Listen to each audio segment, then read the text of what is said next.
Hi friends, welcome to my channel. చింటూని kidnap చేసిన దినేష్, రోహిణి గతాన్ని తెలుసుకొని షాక్ అయిన ప్రభావతి కుటుంబం. అసలు ఇదంతా ఎలా జరగబోతుందనేది ఈ వీడియోలో తెలుసుకుందాం. రోడ్డు మీద వెళ్తూ విద్య, రోహిణి ఇద్దరూ కూడా మాట్లాడుకుంటూ ఉంటారు. మొత్తానికి మీ అమ్మమ్మ గారు వచ్చి మీ అత్తయ్య గారిని, మావయ్య గారిని కలిపేశారనమాట. ఇక ఈ విషయంలో ఇంకా ఇంట్లో ఏ గొడవలు జరగవు, అంతా సర్దుమణిగినట్టేనా అని అంటూ ఉంటుంది విద్య. ఏం సర్దుమణిగినట్టే, నెలకి బాలుకి 50,000 ఇవ్వాలని చెప్పి కండిషన్ పెట్టింది ఆ ముసలావిడ అని అంటూ ఉంటుంది రోహిణి. ఇక ఆ మాట విని ఒక్కసారి విద్య అయితే, నెలకి 50,000 ఎవరు, నీ భర్త మనోజ, అస్సలు కూడా ఇవ్వడు అని విద్య అయితే వెంటనే అనేస్తుంది. అదేంటే వెంటనే అనేసావు అని అనగానే, లేకపోతే ఏంటే 50,000 ఎంతకిస్తాడో, అస్సలు కూడా ఇవ్వడు. మనోజు డిగ్రీల మీద డిగ్రీలు చదివాడు, కానీ పిసరంతా కూడా తెలివి లేదు. ఎంతసేపు కూర్చొని ఉంటే వచ్చేస్తుందిలే, కూర్చొని తింటే డబ్బులకు డబ్బులు దగ్గరికి వచ్చేస్తాయి అంటాడు, కానీ కష్టపడి పని చేయాలని ఇంత కూడా లేదు అని అంటూ ఉంటుంది విద్య. అప్పుడు ఇక రోహిణి అయితే, మనోజ్ని ఏమీ అనుకో, తను కష్టపడుతున్నాడు, ఏదో టైం బాగోక మొన్న అలా జరిగిందంతే అని అంటూ ఉంటుంది రోహిణి.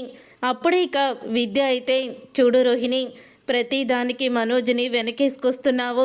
అలాగే కోటీశ్వరాలని చెప్పి మా నాన్న దగ్గర నుంచే డబ్బులు తీసుకొచ్చానని ఆ కల్పన ఇచ్చిన మీ మావయ్య గారి డబ్బుల్ని మీ నాన్న ఇచ్చినట్టు అందరికీ చెప్పి మోసం చేస్తున్నావు. నిజాలు బయటపడిన రోజు ఆ తర్వాత నీ కాపురం ఏమవుతుందో ఒక్కసారి అర్థం చేసుకోవే. ఎందుకు నువ్వు ఇలా తప్పుల మీద తప్పులు చేస్తూనే ఉంటున్నావు? అసలు మనోజ్ని మోసం చేసి పెళ్లి కాలేదని కోటీశ్వరాలని చెప్పి పెళ్లి చేసుకున్నావు. అదే నువ్వు నీ జీవితంలో చేసిన తప్పు. ఒకవేళ ఉన్నది ఉన్నట్టుగానే మనోజ్కి నువ్వు చెప్పి చేసుకున్న ఒకలా ఉండేది. కానీ నువ్వు ఇంత పెద్ద మోసాన్ని కడుపులో పెట్టుకుని దాస్తున్నావు. పైగా ఇంకా కూడా మోసాలు చేస్తూనే ఉన్నావు. నిజాలు బయటపడిన రోజు అందరి ముందు తలదించుకోవడం తప్ప నీ తరపు మాట్లాడేవాళ్ళు ఒక్కళ్ళు కూడా ఉండరు. ఎందుకంటే నీ తరపు న్యాయం లేదు కాబట్టి, నువ్వంతా మోసమే చేసావు కాబట్టి అని అంటూ ఉంటుంది విద్య. అప్పుడే ఇక రోహిణి అయితే, నేను అదే ఆలోచిస్తున్నానే, ఏం చేయమంటావో? ఒక అబద్ధానికి మరో అబద్ధం తోడవుతుంది, అలాగా అబద్ధాల మీద అబద్ధాలు చెప్పాల్సి వస్తుంది అని అంటూ ఉంటుంది రోహిణి. అప్పుడు ఇక అక్కడికి వస్తాడు దినేష్. అయితే ఇక దినేష్ వచ్చి, ఏంటి రోహిణి ఎలా ఉన్నావు అని అడుగుతూ ఉంటాడు. దినేష్ని చూసి ఒక్కసారే విద్య, రోహిణి ఇద్దరు కూడా షాక్ అయిపోతూ ఉంటారు. నువ్వెప్పుడు పోలీస్ స్టేషన్ నుంచి విడుదలయ్యి వచ్చావు అని రోహిణి అడుగుతూ ఉంటుంది. అప్పుడే ఇక విద్య అయితే, విలాంటి ఎదవ ఎలాగైనా బయటకు వచ్చేస్తాడే అని చెప్తూ ఉంటుంది విద్య. అవును, నేను వెదవనే, అందుకనే బయటికి వచ్చేసాను. ఆ రోజు నువ్వు బాలుని, మీనాని నా దగ్గరికి పంపించి నన్ను రెడ్ హ్యాండ్గా పోలీసులకి పట్టించావు కదా. నీ సంగతి తేలుద్దామని మంచివాళ్ళ జైల్లో నటించి తొందరగా బయటికి వచ్చేసాను అని అంటూ ఉంటాడు దినేష్. అయితే నేను అసలు ఆ రోజు బాలు, మీనాని పంపించలేదు. మీ వాళ్ళే నన్ను అనుకొని మీనాని కిడ్నాప్ చేసి తీసుకొచ్చారు. నువ్వు చేసిన తప్పుకి నువ్వే శిక్ష అనుభవించావు అని అంటూ ఉంటుంది రోహిణి. కర్మఫలం వదిలిపెట్టదు కదా, ఆ దేవుడు నిన్ను ఇలాగే శిక్షించాడు అని చెప్తూ ఉంటే, మరి నీ కర్మఫలం ఎప్పుడు బయటపడి ఆ దేవుడు నిన్నెప్పుడు శిక్షిస్తాడో అని అంటూ ఉంటాడు దినేష్. అయితే నా కర్మఫలం ఏంటి, నీకులాగా నేనేమి ఆడదాన్ని ఏడిపించి మోసం చేయడం లేదు కదా అని అంటూ ఉంటే, మోసం చేయడం లేదా? మీ అత్తగారిని, మీ అత్తగారి కుటుంబాన్ని, తాళిగట్టిన నీ భర్తని, మొత్తం మీ ఫ్యామిలీని అంతా కూడా నువ్వు మోసం చేస్తున్నావు.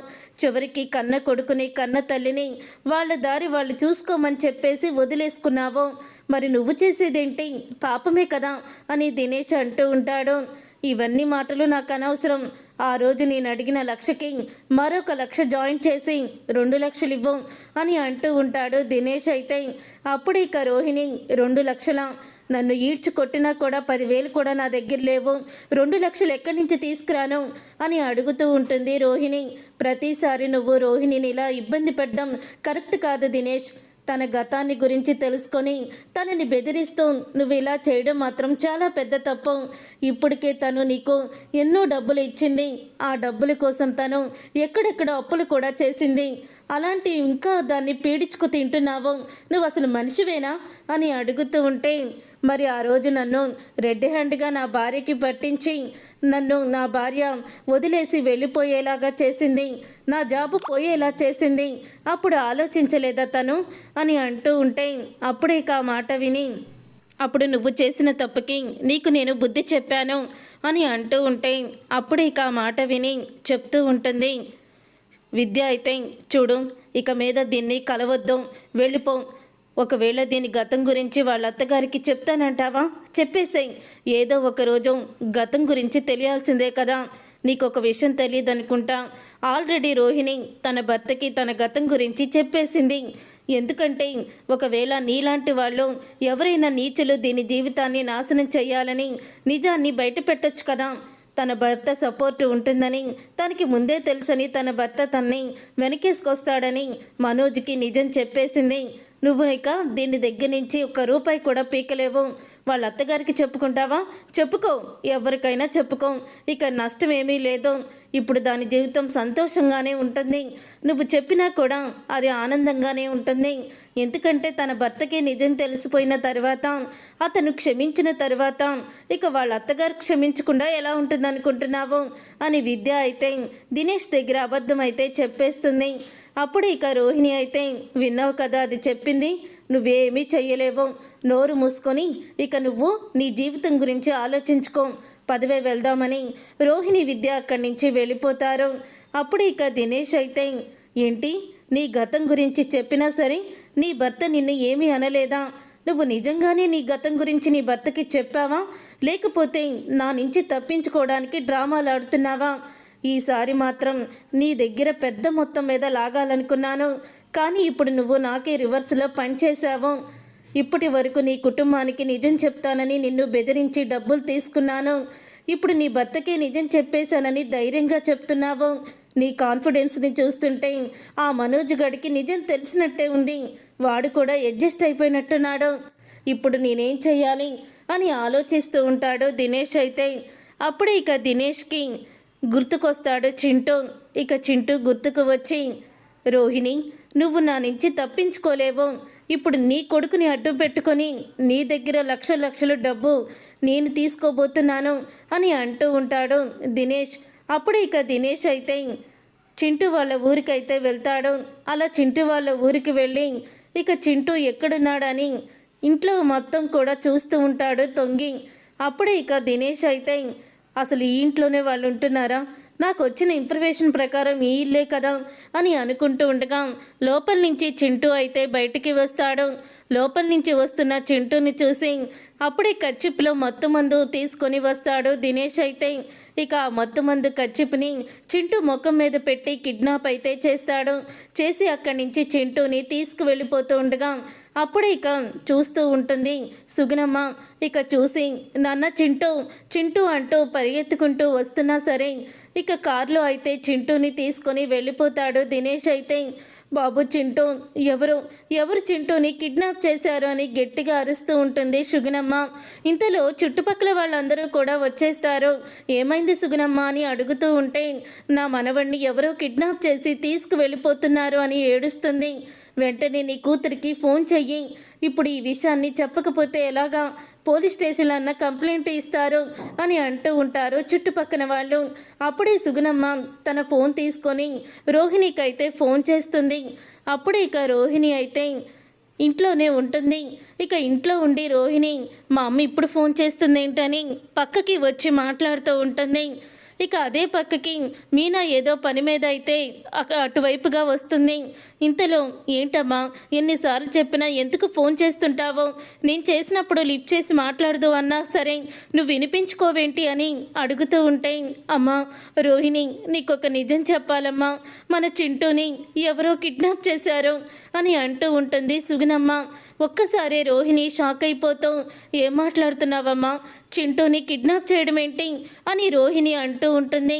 అప్పుడే అటువైపుగా వచ్చిన మీనా రోహిణి తన తల్లితో మాట్లాడడం చూసి అసలు ఎవరిని అమ్మ అని పిలుస్తుంది, చింటూని కిడ్నాప్ చేశారంటుందేంటి, చింటూ అంటే కొంపదీసి మా ఇంటికి వచ్చిన చింటూ కాదు కదా అని అనుకుంటూ ఉంటుంది మీనా.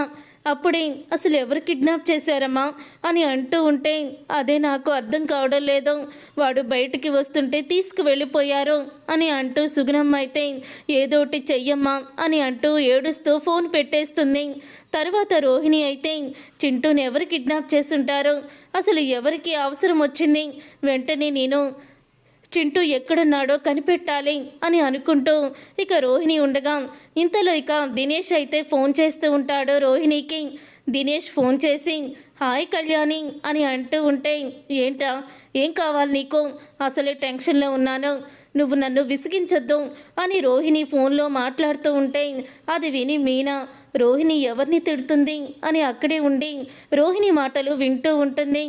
అప్పుడే దినేష్ ఇలా చెప్తూ ఉంటాడు, నీ కొడుకుని ఎవరు కిడ్నాప్ చేశారా అని పాపం తల్లకిందులుగా తెగ తప్పించిపోతున్నావు కదా, నీ కొడుకుని కిడ్నాప్ చేసింది నేనే అని దినేష్ అయితే చెప్పంగా రోహిణి ఒక్కసారే షాక్ అయిపోతూ ఇలా చెప్తూ ఉంటుంది, నువ్వు నా కొడుకుని కిడ్నాప్ చేశావా, ఎందుకు కిడ్నాప్ చేశావు అని అడుగుతూ ఉంటే అవును, నీ కొడుకుని నేను కిడ్నాప్ చేశాను, నాకు అర్జెంటుగా 5 లక్షలు కావాలి, తీసుకొని నేను చెప్పిన ప్లేస్కి రా, ఈసారి బాలు మీనా కానీ పోలీసులు కానీ తీసుకొచ్చావంటే నీ కొడుకుని స్పాట్లోనే చంపేస్తాను అని బెదిరిస్తూ ఉంటాడు దినేష్. అయితే అప్పుడే ఇక లేదు నేను వస్తున్నాను అని రోహిణి అంటూ ఉంటుంది. అప్పుడే ఇక రోహిణి అయితే నేను వెంటనే నా కొడుకుని కాపాడుకోవాలి, డబ్బులు తర్వాత ఇస్తానని వాడిని నేను బ్రతిమలాడతాను అని అంటూ వెళ్తూ ఉంటుంది. ఇంతలో ఇక బాలుకు వెళ్ళి ఈ విషయం చెప్తుంది. ఏవండి, ఎవరో కిడ్నాప్ చేశారంట మన చింటూని, రోహిణి మాట్లాడుతుంటే విన్నాను అని అనగానే అసలు ఆ రోహిణికి చింటూకి సంబంధం ఏంటి మీనా, రోహిణి చింటూ విషయంలో అంత ఎమోషనల్ అయిపోవడానికి అని మీనా బాలు మాట్లాడుకుంటూ ఉంటారు.